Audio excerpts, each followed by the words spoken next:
Bom dia a todos. Eu chamo-me realmente Egna Sidum. E antes de começar a minha apresentação, vou contar uma história. Uma história que só é importante porque estão aqui as pessoas mais importantes para mim e para a pessoa mais importante que foi o meu pai. Estão aqui as duas irmãs do meu pai, as melhores amigas do meu pai.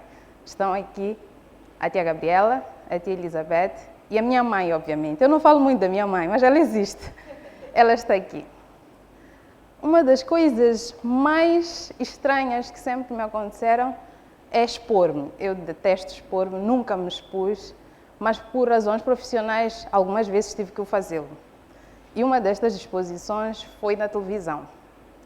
Vi a televisão uma vez e quando saí não podia pegar o telefone. Eram muitas chamadas. Não os posso dizer que tipo de pessoas me ligaram, mas podem acreditar que são as pessoas mais extraordinárias que eu alguma vez já conheci. E fiquei espantada com a forma como falavam de mim. Tu és realmente aquela pessoa que nós nunca vimos ouvir falar. Tu és extraordinária. E eu ficava muito preocupada. E todo mundo queria entender por que é que eu falava tão bem, por que é que eu tinha uma vontade, por exemplo, para falar de tantos assuntos com tanto domínio. Com o tempo fui percebendo que foi o meu percurso e provavelmente a presença sempre do meu pai comigo. Quem me conhece sabe que o meu pai era muito presente. Ele era capaz de mentir, uma qualidade que eu sequer tinha, quando quisesse. E eu ficava espantada com essa capacidade dele. Se calhar era a forma que ele encontrou de incentivar-me. Hoje, aqui, tendo a oportunidade de partilhar essa experiência, eu sinto o quão privilegiada eu sou. Porque a minha história difere-se de todas as outras que eu já ouvi fora e daquelas que eu ouvi aqui. E aqui senti como o meu pai foi influente, como ele influenciou a minha vida. Uma das perguntas que eu sempre fiz, porque realmente conheço mulheres inteligentes, extraordinárias, capacitadas e competentes que também não conseguem expor-se e não chegam eventualmente ao lugar que eu acho que eu cheguei. E sempre me perguntei, por que temos tantas poucas mulheres a definirem ou pelo menos a darem as suas opiniões sobre qualquer outro assunto da nossa sociedade, principalmente assuntos políticos. Nós temos políticos, temos mulheres que são competentes médicos, temos profissionais extraordinários, mas não as vemos em espaços públicos. Por que temos poucas mulheres? E o que é que significa esta ausência de mulheres nesses espaços? Será uma subrepresentação involuntária? Elas não sabem e não percebem o poder e a capacidade que elas têm de influenciar diversas decisões a nível da nossa sociedade. Será uma subrepresentação cultural? Será? Será que a nossa cultura diz que as meninas e as mulheres devem concentrar-se no espaço privado das suas famílias e nunca nos espaços públicos?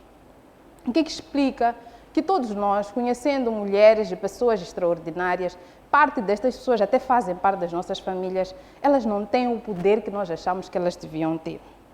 Em Moçambique, e especialmente em Gaza, que é a cidade ou a província onde eu nasci, as figuras paternas da família são provedoras físicas, são os pais que trazem a comida e nunca são os provedores emocionais, aqueles que conversam com os seus filhos, aqueles que estão com os seus filhos à mesa e partilham experiências com elas. Eu não tive esse desprivilégio, eu tive um privilégio contrário. As mães, essas são as provedoras emocionais dos seus filhos. Embora eu sempre tenha tido uma boa relação com a minha mãe, com o meu pai é que eu sempre me senti mais próxima e com ele é que eu mais conversava sobre vários assuntos. Lembro-me quando mais nova, passava uma novela onde havia um julgamento. Meu pai era juiz. E o meu pai ia me explicando todos os elementos daquele julgamento, o que era um arguido, como é que funcionava o julgamento, o que era um juiz. Inclusive, na altura do julgamento, por exemplo, em que o Dr. Paulino foi juiz. E eu lembro-me que eu ficava o dia inteiro, era a única menina que ficava o dia inteiro em casa a assistir aquele julgamento, porque estava com meu pai, que me contava tudo sobre o que estava a acontecer ali. Era uma forma provável de me preparar para o futuro. Quase ninguém na nossa sociedade tem esperança que uma mulher compre um carro. Pode até comprar, mas ninguém espera quando uma menina cresce que ela vá crescer e comprar um carro. Construir uma casa, muito menos. Ter uma carreira, por exemplo, e seja exemplo na sua família, independentemente da região que tenha nascido. Porque nós aqui em África costumamos, ou em Moçambique mesmo, dizemos que não, as mulheres do Sul são mais independentes, as mulheres do Norte são mais submissas. Não. Em Moçambique, em qualquer parte do país, ninguém pensa nas meninas ou nas mulheres como aquelas que realmente vão ter sucesso, vão ter carreira e vão realmente ajudar as suas famílias. Eu sou a Egna Sidum, docente pesquisadora, e este é o meu pai. Bom, ao ter visto que eu acabo ficando assim. Esta é uma das fotografias mais raras que eu tenho. É com meu pai. Nasci há longos anos na província de Casa, como eu já tinha dito, mas concretamente no hospital provincial, e podia ter sido em casa. Mas essa é uma história que me contaram e que eu também não vou poder contar hoje. Mas hoje, a história que eu venho contar, e porque é sempre me pedido que eu conte porque é que eu sou assim, porque é que tu consegues chegar onde tu chegas, é sobre como os pais, em particular os papais, os pais e as famílias, podem influenciar as meninas e as mulheres a ocuparem espaços na sociedade. É sobre como os pais podem tornar as meninas elementos catalisadores da sociedade, ensinando as meninas a ocuparem espaços que muitas vezes são entendidos como apenas espaços masculinos, a chegarem a lugares que sempre foram entendidos como espaços apenas para os homens. Já viste a Maria? Trabalha muito. Esses são os nossos comentários quando nós conhecemos uma mulher competente, uma mulher que chega a lugares cimeiros. Ela trabalha muito, provavelmente não vai casar. Ela trabalha muito e se acha muito inteligente. Ninguém imagina que as mulheres realmente são inteligentes e capazes de fazer as coisas que elas fazem. Nós começamos sempre à procura de estereotipos, porque temos a sensação de que quando as mulheres são competentes e capazes, elas estão a ocupar um espaço que não lhes pertence. Não pertence à mulher ser competente, ser diretora. Pertence à mulher ser subalterna e fazer qualquer outro trabalho que não necessariamente é um trabalho de direção. Por isso é que quando as mulheres realmente são competentes e chegam a determinados espaços, nós queremos procurar todos os defeitos possíveis e prováveis sobre elas.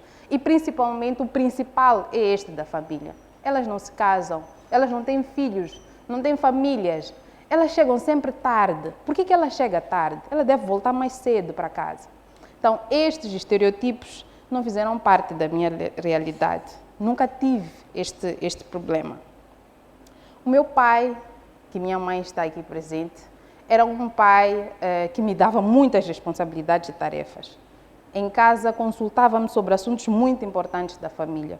E mesmo tendo um irmão quase da mesma idade que eu, na verdade 2 anos mais novo que eu, e nós sabemos que quando nós temos um irmão, ainda que mais novo, principalmente essa diferença mínima, é ele que acaba assumindo a responsabilidade da família. No meu caso, não. Na minha casa, eu sempre fui a irmã mais velha, independentemente de ter um irmão 2 anos mais novo que eu. E o meu irmão também me respeitava assim, como a mana, a irmã mais velha. Eu podia ser, e não era, na verdade, o centro das atenções, mas tinha uma atenção especial do meu pai, uma atenção sobre a qual só despertei depois que eu comecei a perceber o tipo de influência que eu fazia nas outras pessoas ou o tipo de lugares que eu conseguia aceder. Nunca antes tinha pensado como meu pai tinha me influenciado, só comecei a me perceber agora. Meu pai partilhava todos os segredos que ele conhecia, desde o seu trabalho, e ele teve problemas sérios no seu trabalho, eu os conheço todos, inclusive ele me dava a oportunidade de ler os documentos e o que esses documentos diziam sobre ele e sobre os assuntos que ligavam a ele. Contava-me sobre as histórias e os desafios da minha família, desde as minhas tias, os meus tios, desde a doença. Uma coisa interessante é que antes de vir aqui, eu fui buscar a tia Gabriela, e estivemos a conversar sobre o registro de uma prima nossa. E a minha tia contou-me que o meu tio, quando a minha prima nasceu, ele já estava um pouco doente e por isso ele não podia registrar a minha prima. E foi o meu pai que registrou a minha prima. Achei tão interessante que meu pai tenha deixado, e na verdade é o que ele fazia. Deixava para ajudar os outros. O meu pai me ensinou todas essas qualidades, do caráter, de ajudar e estar sempre com a família. A família sempre foi o elemento mais importante e eu aprendi isso, a respeitar a minha família e a estar próxima dela, independentemente dos desafios e dos problemas que nós temos. Então isto criou um caráter em mim. Primeiro, de assumir a responsabilidade de ser irmã mais velha, e segundo, assumir a responsabilidade de ser adulta e responsável, não só por mim, mas também por outros elementos da minha família. todas estas características ensinaram-me uma coisa extremamente importante, que eu podia ter opinião, que eu devia ter opinião, mas mais do que opinião, que eu podia tomar decisões. E parte das decisões que eu tomei, por exemplo, foi cuidar da minha família quando meu pai morreu. Mais do que cuidar da minha família, foi decidir todo o rumo, não só da minha carreira, mas também da forma como a minha família iria seguir depois que o meu pai foi embora. Obviamente que nós tivemos a ajuda de muita gente na nossa família, mas ter um pai que esteve muito presente, dando responsabilidades e me obrigando a ser adulta, independentemente de ser mulher, porque eu ouvi muito aqui falar sobre as questões de gênero. Eu não as conheço com tanto domínio como eu gostaria, mas às vezes eu digo que a minha experiência de casa acabou me ensinando todas essas coisas sem que eu precisasse conhecer esses conflitos. Mais do que isso, eu penso que eu tive oportunidade, ou tive bases suficientes para ir escolhendo o meu caminho livremente, sem grandes dificuldades. Desde escolher a minha profissão e conduzir livremente os caminhos da minha vida, junto da minha família.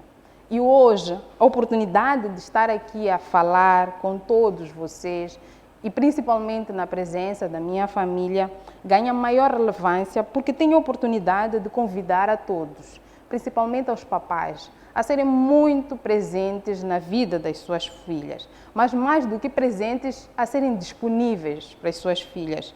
E estar perto, guiar, ainda que em silêncio, as suas filhas. Há muitas coisas que eu aprendi sozinha, sem que meu pai me tenha dito. Mas como ele estava ali, provavelmente em silêncio, estava a tentar ensinar-me alguma coisa que hoje eu percebo. A serem agentes transformadores da vida das suas filhas, partilhando incentivos desde a tenra idade, que possam garantir que as meninas e as raparigas de hoje possam crescer num ambiente equilibrado. Exemplos que mostrem que as meninas podem ser o que elas quiserem e chegar onde elas quiserem. Embora eu acho que ainda não cheguei onde eu acho que eu devo chegar, eu penso que eu já trilhei um caminho extremamente importante que só orgulha a mim, a minha família e também ao meu pai. Eu costumo dizer que os pais não precisam ser perfeitos. O meu pai não era perfeito e, embora eu não tenha dado aqui detalhes, meu pai também era alcoólatra. Mas fora dessa questão do alcoólatra, o meu pai sempre foi pai, sempre esteve ali. Muitos dos pais pensam que eles precisam ser perfeitos e ter muito dinheiro, provavelmente, e dar questões materiais aos seus filhos. Não. Os pais precisam ser pessoas que sabem exatamente que caminhos é que podem ser melhores para os seus filhos, em particular para as suas filhas.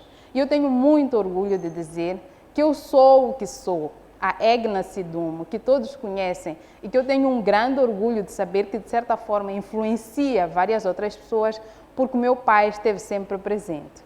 E esta é a família do meu pai. Aqui está. Obrigada.